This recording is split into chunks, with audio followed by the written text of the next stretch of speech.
Nah, seharusnya kalau menurut saya hakim berlaku tegas dan sigap harusnya. Dan menurut saya kejadian tadi itu menjadi pertimbangan juga seandainya ada penyidik dari Mabes atau melalui video bahwa orang ini nggak kapok-kapok.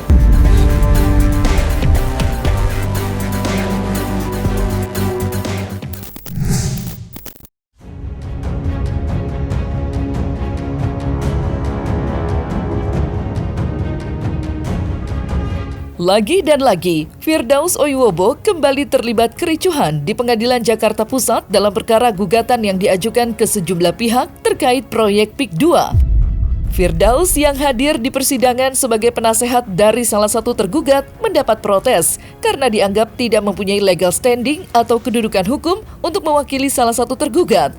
Pasalnya, sumpah berita acara advokat Firdaus sampai kini masih dibekukan. Oleh karenanya, Firdaus dilarang beracara di pengadilan manapun. Firdaus yang kesal lantas memaki para pendukung penggugat yang keberatan atas kehadirannya. Dan berikut detik-detik kericuhan hingga Firdaus digiring keluar ruang sidang.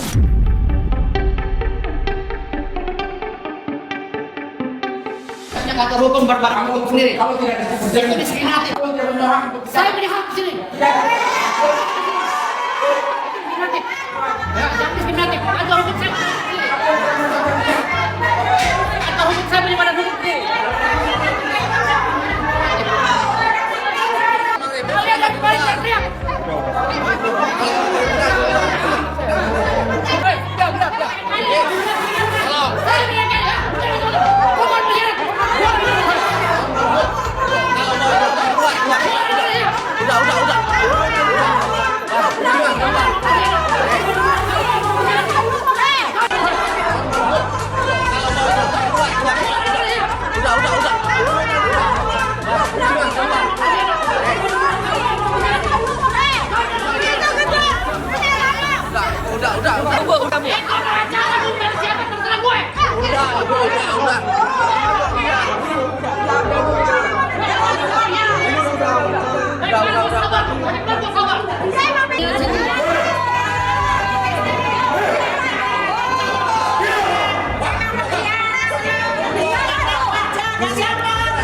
Yang terjadi ya si siapa itu namanya Firdaus tuh melawan.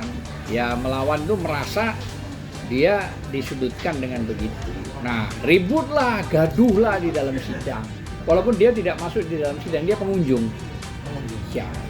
Nah, seharusnya kalau menurut saya hakim berlaku tegas dan sigap harusnya bahwa kegaduhan ini sudah pernah terjadi di utara.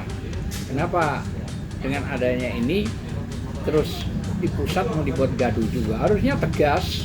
Ya, ada permanya, peraturan Mahkamah Agung, ada pasalnya juga, hakim bisa mengeluarkan bisa, kamu keluar, kamu bikin gaduh, perintahkan polisi, perintahkan satpam, perintahkan keamanan, bisa. Bahkan bukan cuma itu, kalau dia melawan bisa dipidana, yang pernah terjadi di PN Utara yang dilaporkan ke Mabes. Dan menurut saya kejadian tadi itu menjadi pertimbangan juga seandainya ada penyidik dari Mabes atau melalui video bahwa orang ini nggak kapok-kapok. Nah, dia rupanya kan tidak mau digituin. Artinya merasa terserang. Karena terserang dia akhirnya kan biasalah model ya begitu kayak jagoan gitu kan.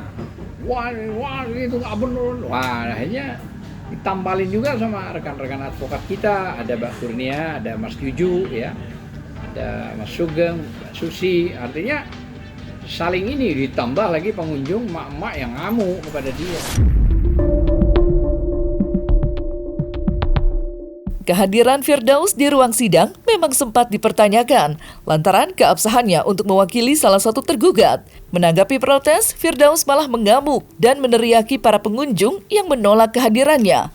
Alhasil, kekisruhan tak terhindarkan dan sidang gugatan PIK 2 terpaksa ditunda hingga pekan depan. Menanggapi kericuhan di ruang sidang, salah satu pengacara penggugat menyayangkan sikap hakim yang seharusnya mengeluarkan Firdaus, bahkan jika perlu melaporkan, sebagaimana yang dilakukan Ketua Pengadilan Jakarta Utara saat Firdaus mengamuk di ruang sidang.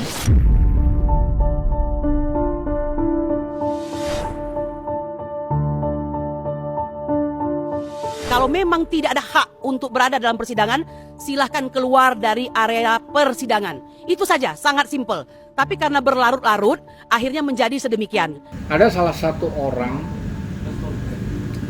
yang mengajukan kuasa bahwa dia mendapat kuasa dari Abdesi dan siapa saya nggak tahu.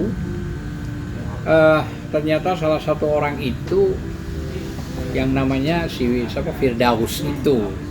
Nah, saya sudah bilang ke majelis hakim bahwa dicek kalau salah satu pengacara tersebut itu basnya sudah dibekukan. Apa bas itu? Berita acara berita acara sumpah. Bas itu. Dari mana itu? Dari Pengadilan Tinggi. Nah, kebetulan dia karena dari Banten, maka dikeluarkan dari Banten, sudah dibekukan atas apa yang terjadi perbuatannya, nggak boleh beracara. Nah, itu tidak mau, dia merasa, loh itu kan law firm saya. Law firm itu kan berasal dari person, seseorang yang mengajukan. Nah, seseorangnya ini sudah dibekukan, maka law firmnya buat apa digunakan? Kan begitu. Nah, saya kira itu yang penting dulu untuk saya sampaikan. Nah, saya tidak melihat memang secara langsung ada nggak tanda tangan dia. Tapi tertulis nama dia ada, kata rekan saya. Nah, itulah yang saya komplain kepada majelis hakim. Bahwa bagaimana sudah, masa marwah pengadilan ini dibuat mainan gitu loh. Marwah hakim dibuat mainan. Kalau ditunda, iya. Oh, gara-gara tadi peristiwa tadi ya? Tidak juga. Tapi salah satu penundaan itu begini kata majelis, kami akan tunda 1 minggu yang akan datang, Oke, tanggal 17 dengan agenda tetap, artinya melihat administrasi, belum masuk materi, terutama administrasi gugatan tergugat 7 dan 8 harus dilengkapi, baik itu identitasnya yang memberikan kuasa, namanya dan dikuasakan kepada siapa, itu aja. Nah, baru setelah itu selesai, apakah nanti tanggal 17 itu akan dibacakan gugatan kita, ya kan? Atau cukup sudah dengan dia menerima dan silakan dijawab dengan model Eko.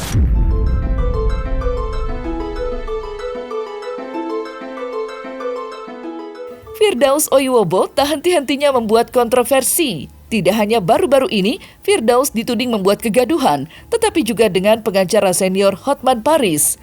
Mantan kuasa hukum Rasman itu terlibat perseteruan sengit. Baru-baru ini Hotman menyoroti kemampuan bahasa Inggris Firdaus saat membacakan surat somasi yang dilayangkan ke perusahaan otomotif Lamborghini dan Ferrari. Hotman mengejek bahasa Inggris Firdaus yang menurutnya berantakan. Alhasil, Firdaus yang mengaku pengacara hebat dan berpendidikan tingkat doktor dipertanyakan oleh Hotman. Menanggapi ejekan Hotman, Firdaus malah menantang Hotman debat berbahasa Inggris. Menurutnya, bahasa Inggris yang digunakannya ialah bahasa Inggris kejawen. Dan berikut tanggapan Firdaus atas ejekan Hotman yang menyinggung kemampuan bahasa Inggrisnya yang berantakan atau di bawah standar. Or complaint letter as customer and immediately provide a reply to our letter. We hope that in future there will be no more. We have immediately.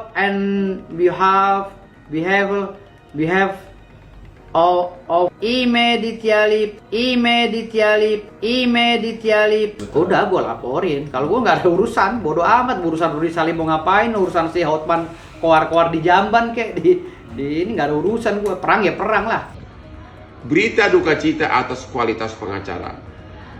Coba tonton video di mana si Sultan Uranium membacakan surat dia ke Lamborghini yang bahasa Inggrisnya bukan hanya salah tapi berantakan parah di mana-mana. Dia waktu dia membaca kata immediately artinya segera, dia bilang immediately. Bayangkan coba, immediately dibaca immediately, dan masih banyak kata-kata lain di surat yang dibacakan itu waktu dibacakan berantakan. Padahal gelarnya begitu banyak. Kepada para siswa sekolah menengah atas di seluruh Indonesia, kalau kau bisa uraikan mana lagi kata-kata dari si Sultan Uranium tersebut yang bahasa Inggris dan pronunciation-nya salah, kau akan dapat hadiah dari Hotman 500.000 ditambah dengan parfum Crazy Rich by Hotman Paris. Oke, lihat postingan dia, lihat video yang dimana si Sultan Uranium membaca bahasa Inggris semuanya berantakan. Oke, mana lagi yang salah-salah, saya kasih kau hadiah. Hotman berarti dia kurang belajar, ya, karena bahasa Inggris dia sama bahasa Inggris gue beda. Kalau itu kan Inggris kejawen yang gue baca. Jadi kalau Inggris kejawen itu beda.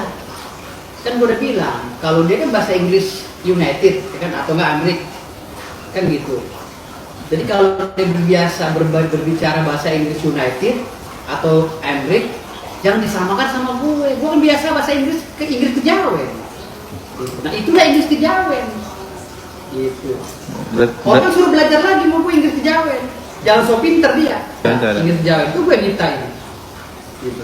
Nah orang Inggris harusnya belajar sama gue. Gitu loh. Dia bisa belajar wayang, bisa belajar bikin batik, ya kan? Nah sekarang ada Inggris kejawen, belajar gue gurunya gitu.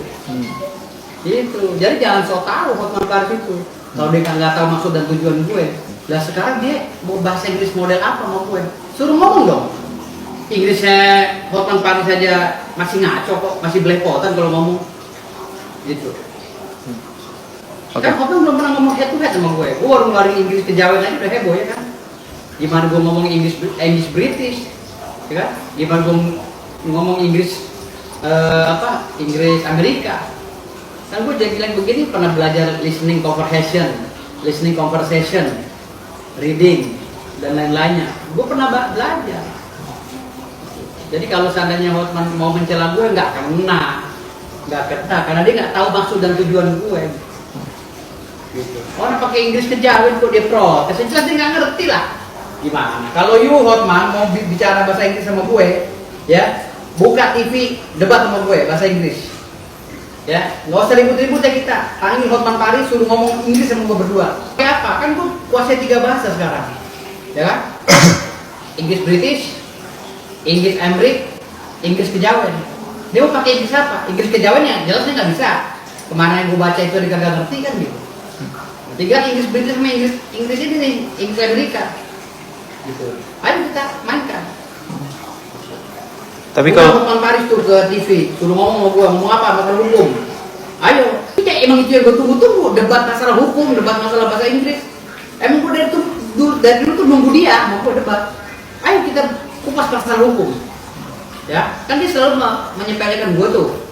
Ya kan? Ayo gitu loh. Kalau memang lu doktornya dokter hebat, ayo ke gue. Jangan sampai dokter hewan lu jadinya ya kan. Kalau dokter hukum ayo kupas tuntas. Siapin TV-nya, debat sama gue. Mau pakai apa? Mau Inggris British, Inggris Amerika, Inggris kejawen, bahas masalah hukum tata negara, hukum perdata, hukum pidana, hukum riba pun gue bisa. Mau bahas. Kan gue kalau udah ada, apa lu pengen gue ada, Hotman. Bang, gimana sih Bang menanggapinya Bang? Maksudnya setiap apapun yang Abang lakukan kan kayak kemarin viral terus selalu dikait-kaitkan lagi dan dikomentari sama Bang Hotman lagi dan lagi gitu. Gini, kalau dulu kan gue ngefans sama dia, ya kan? Karena memang sampai sekarang gue ngefans sama Hotman. Kenapa? Karena dia selalu menginspirasi agar kita mencari uang yang banyak biar jadi super jet set seperti dia kan gitu. Dia udah masuk jet set, pengacara jet set. Nah, gue ngefans sama dia. Nah, hari ini Hotman ngefans atas kecerdasan gue, maka tiap hari yang dibahas sama Hotman gue. Nggak ada bahasa lain tuh tiap hari di TikToknya di mana. Hari ini jadi bahasan Hotman gue. Karena dia ngefans dengan kecerdasan gue, ngefans dengan keberanian gue. Nah, dia hanya mempunyai keahlian untuk menunjukkan kekayaannya, tapi kecerdasan dan keberanian kurang dia dari gue gitu. Makanya dia ngefans gue. Sudah beberapa pekan ini, Firdaus dan Hotman terlibat perseteruan sengit. Dari mulai soal etika sampai harta kekayaan, kedua pengacara itu terlibat debat kusir di media sosial yang tidak ada habisnya. Misalnya saja saat Firdaus mengaku mempunyai aset kekayaan yang melebihi aset kekayaan Hotman. Dalam pengakuannya, Firdaus mengaku mempunyai gunung uranium di kampung halamannya yang jika ditaksir bernilai triliunan dan sanggup menghidupi masyarakat di seluruh dunia. Bukannya takjub, Hotman malah geli mendengar pernyataan Firdaus yang menurutnya halu tingkat tinggi. Terlebih, usai Firdaus menantang Hotman membeli tanahnya dan uang yang didapat akan digunakan untuk membeli mobil Lamborghini, bukan untuk dipakai, melainkan dibakar. Namun, apalah kata saat Hotman membongkar aib Firdaus yang disebut-sebut belum membayar tagihan makan di salah satu warung tempat makan. Tidak hanya itu, Hotman juga membongkar negosiasi saat Firdaus meminta bayaran 6 juta dan 10 nasi bungkus saat diundang ke podcast Rudy Salim. Dan beginilah saat Firdaus mengaku lebih kaya dari Hotman. Jika Hotman miliarder, maka Firdaus mengaku triliuner. Halo Bang Hotman. 500 miliar ya? Bang Hotman punya 500 miliar ya? Di rekening saldonya ya? Di depositonya. Oh 500 miliar. Aduh kayaknya nggak bisa beli tanah saya Bang Hotman. Tanah saya itu saya kasih murah kepada orang 1000 hektar saja. Hanya harganya 2 triliun. Ya, tapi kalau Bang Hotman nggak punya uang, saya kasih diskon lah 500 miliar. Jadi 1,5 triliun. Per 1000 hektar. Saya punya 55 ribu hektar Bang Hotman. Di Parung. Kalau abang mau beli, boleh. Ya kalau abang punya duit, buat bangun perumahan boleh juga, buat keluarga juga boleh, buat nyimpen jin juga boleh di sana. Jadi Bang Hotman gak usah nunjukin uang 500 miliar depan saya. Gak kepake itu. Ya, udah gak main saya mainnya udah triliun Bang Hotman. Tapi kalau abang gak mampu, jangan saingan sama saya Bang. Jadi kalau kamu mengundang orang tukang bohong, berani bohong di publik, maka pemilik akun, produser infotainment, pemilik TikTok, dan pemilik IG yang mengundang tukang bohong tersebut, nanti malah kamu yang dituduh sebagai ODGJ atau produk kamu bohongan. Jadi jangan rusak reputasi kamu, oke? Jangan rusak reputasi kamu, ya. Salam Hotman Paris. Firdaus Ojuwobo telah mengukir prestasi, membuat Hotman Paris selalu membahasnya setiap hari di media sosialnya. Padahal udah gue larang. Padahal gue udah gak berkenan tuh membahas Hotman Paris. Tapi dia setiap hari mengunggah gue, mengejek gue, menghina gue dengan memfitnah gue. Dengan hal-hal yang sepele, remeh-temeh yang gak pernah gue lakuin. Jadi gue ya santai-santai aja, gue anggapnya dia udah keganggu jiwanya kan gitu. Akibat serangan-serangan gue, dia buktinya dia berobat. Sampai sekarang belum selesai. Liwat kan Hotman udah ngakuin. Iya. Dia sendiri hampir liwat kan waktu itu. Kalau telat sedikit dia hampir mati kan gitu. Nggak ada apa-apanya Hotman, asli nggak ada apa-apanya. Dia ngomong 500 miliar, ya Allah lu masih ngomong 500 miliar hari gini. Cuman kan untungnya Hotman itu ada uang cash gitu loh, paham nggak? Dia menang karena ada uang cash di depositonya 500 M. Tapi kalau aset gue juga gak kalah pak. Gitu. Gunung bokap gue di kampung itu, gunung isinya tuh emas. Gitu loh. Gunung warisan bokap gue dari kakek gue tuh isinya emas. Gitu. Yang di NTB. Yang di NTB emas, mungkin uranium kali katanya. Tuh.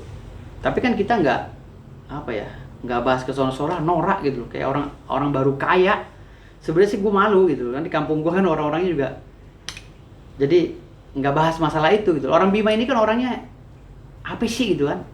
Mereka tuh nggak mau kayak di Islam itu apa namanya ya? Dia tuh pikirannya udahlah nih harta titipan Allah. Dia sholat, kerja biasa aja gitu, PNS atau apa. Tetapi kan di dalam kandungan buminya ini kan dia nggak tahu kalau hasil penelitian orang-orang ITB bahwa ini di sini ada kandungan emas, uranium, mangan, pasir besi atau apa gitu. Mereka nggak tahu itu, mereka taunya polos-polos saja gitu. Baru ketahuannya juga kan tahun 96 bahwa di situ ada emas dan uranium. Benar-benar lalat busuk, ya. Kasihan. Seorang raja uranium minta 6 juta waktu mengunjungi toko Lamborghini sebagai honor uang jalan dan minta dibeliin makanan hok bento. Gua mau muntah. Yuk tanya Rudi tuh, toko prestis, ya. Oke. Sultan uranium palsu dan tidak tahu malu kepada pemilik warung yang diutangin makan sebesar 500.000 rupiah. Sekali lagi saya undang ketemu saya dan saya akan ganti kerugianmu 10 kali lipat.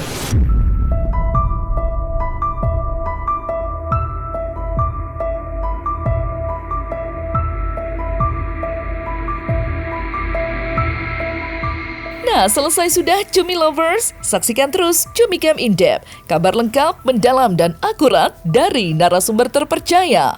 Dan jangan lupa untuk like, subscribe, dan juga share channel YouTube Cumi Cumi.